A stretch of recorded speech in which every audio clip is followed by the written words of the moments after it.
नमस्कार, मैं खुशी और आप देख रहे हैं भारतवर्ष मीडिया। आइए नजर डालते हैं इस वक्त की बड़ी खबर पर। रूस यूक्रेन युद्ध में मारे गए जवान की आत्मा की शांति के लिए विदेशी परिवार ने गयाजी में किया पिंडदान। गया जिला मोक्ष भूमि गयाजी में एक बार फिर विदेशी श्रद्धालुओं की आस्था देखने को मिली। पवित्र फल्गु रिवर तट पर रूस देश से आए एक परिवार ने रूस यूक्रेन युद्ध में शहीद हुए अपने परिजन की आत्मा की शांति के लिए विधिवत पिंडदान किया। रूस यूक्रेन युद्ध में शहीद हुए जवान की स्मृति में उसकी बहन, जीजा और छोटी बच्ची ने एक साथ पिंडदान कर श्रद्धांजलि अर्पित की। इस दौरान फल्गु तट का माहौल भावुक हो गया। बताया गया कि शहीद जवान का नाम फेज 2 बाल गए हैं, जो रूस और यूक्रेन के बीच चल रहे युद्ध में मारे गए थे। उनकी आत्मा की शांति के लिए उनकी बहन ललिता राधा रानी फेज, जीजा सुंदरा फेज और परिवार के अन्य सदस्य गयाजी पहुंचे। सभी ने वैदिक मंत्रोच्चार और धार्मिक रीति रिवाजों के साथ पिंडदान संपन्न किया। शहीद जवान की जीजा सुंदरा फेज ने कहा कि युद्ध में उनके साले की मौत के बाद परिवार पूरी तरह टूट गया था।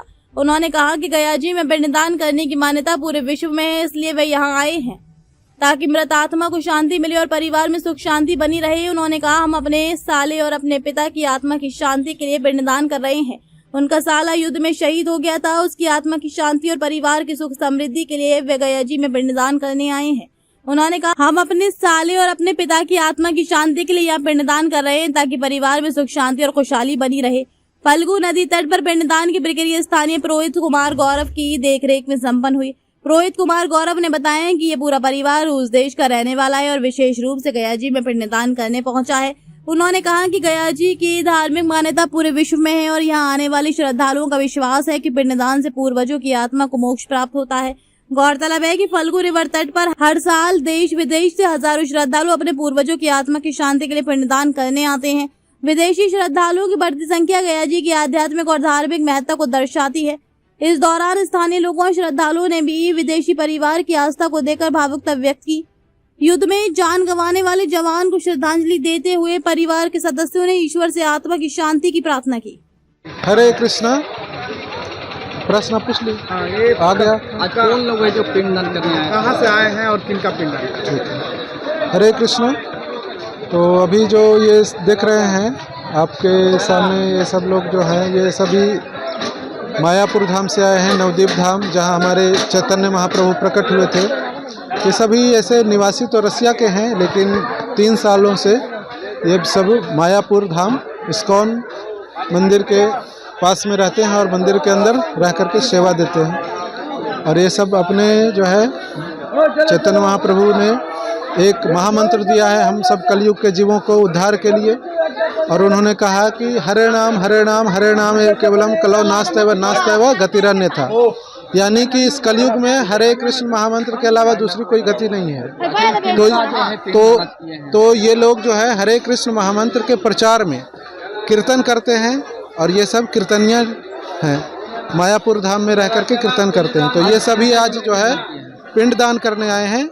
तो ये अशेष गोपाल प्रभु हैं, जो उनके पिता ने सुसाइड कर लिया था और इनके जो साला हैं वो रसिया यूक्रेन वार में वो युद्ध के दौरान रसिया की ओर से लड़ते हुए अपने शरीर को छोड़ दिए। तो उन लोग दोनों लोगों के लिए इन्होंने नारायण बलि पूजा करी है भी, और अन्य सारे जो पितर हैं इनके, उन सब के लिए ये गया श्राद्ध पूजा और नारायण बलि पूजा करने के लिए इस्कॉन मंदिर गया जी में आए थे। मैं इस्कॉन मंदिर गया जी में रहता हूँ और श्रीमान जगदीश श्याम प्रभु जी के सानिध्य में रह करके उनके सेवा में लगा हुआ हूँ।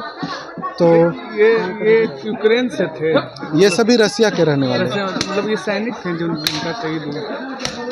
जो अशेष गोपाल प्रभु जो पिंडदान कर रहे हैं उनके साला कौन थे? वो रसिया के सेना में थे और रूस और यूक्रेन युद्ध में रसिया की ओर से लड़ते हुए शरीर छोड़ दिए। वो आज इनका पिंडदान जी, उन्हीं के लिए पिंडदान ये कर रहे हैं।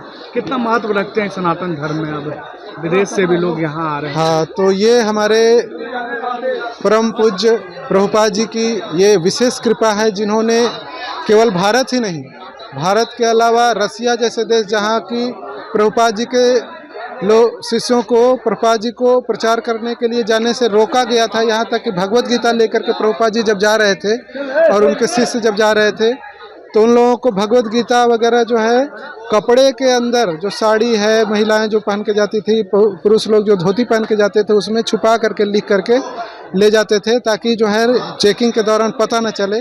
और इस तरह से प्रभुपाद जी और उनके सारे शिष्यों ने भगवद गीता को रसिया के अंदर और ऐसे अन्य। अब तक के लिए बस इतना ही। फिर होगी आपसे मुलाकात ऐसी एक और बड़ी खबर के साथ। अब तक के लिए नमस्कार और देखते रहिए भारतवर्ष मीडिया।